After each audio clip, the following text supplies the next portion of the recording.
Imagine, it's early February. There's already a foot of snow on the ground, and the forecast calls for icy roads. You, luckily, were able to use some of your paid time off from your second shift job to attend the Iowa caucus. You had a babysitter lined up to watch your kiddos for the evening, but they called in sick with the flu. Again, luckily, you have family living down the street that can watch your kids for several hours while you join your neighbors at your local elementary school's gym. These neighbors, I might add, are not representative of the diversity of the United States or even the diversity of the relatively low electoral vote state of Iowa. My name is Erin Cubit. I'm a lifelong Iowan and a proud 3-time caucus goer. But here we are in Iowa. And since 1972, this scenario has been very real for Iowans wanting to attend and participate the Democratic caucus. But why? For decades, people all across the country have questioned if Iowa deserves to have the first caucuses in the nation. Why, if all of these challenges to participate are true, do Iowans get to have this honor and attention? The reason? Regular and frequent exposure to the candidates, and the ability to get to know who the candidate really is by asking the tough questions. We do an excellent job here selecting strong candidates and winners, as well as setting the stage for other caucuses and primaries across the country. Iowans are introduced to presidential hopefuls immediately following midterm elections and continue these relationships through caucus night.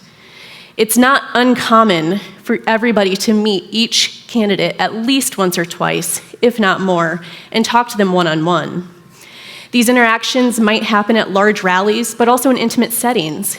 Candidates can be spotted at local coffee shops, the state fair, even the Des Moines airport.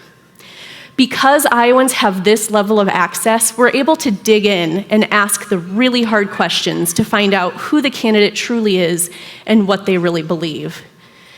Between this type of access and being fairly balanced politically, Iowans tend to be very knowledgeable and informed and make their decisions very thoughtfully. This is evident by Iowa Democrats' track record of successfully selecting the eventual nominee 70% of the time.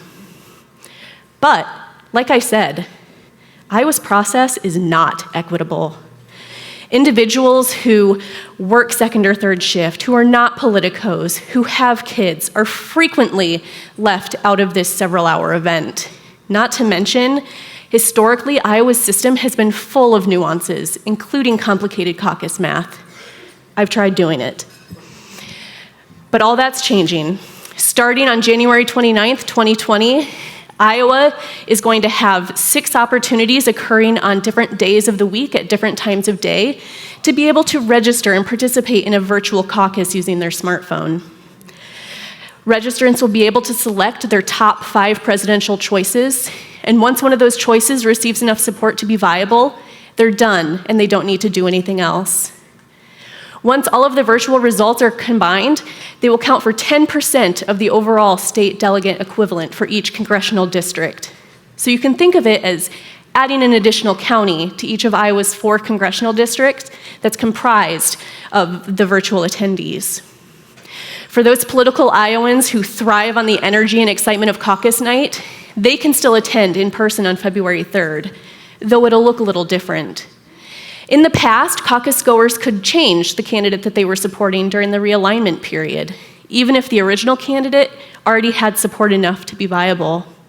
This often resulted in extended evenings and people leaving early to move on with their night.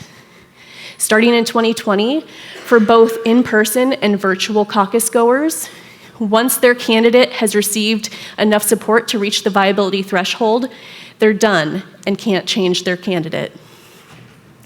Iowa's system is being updated to include more efficiency, equity, and to improve the process.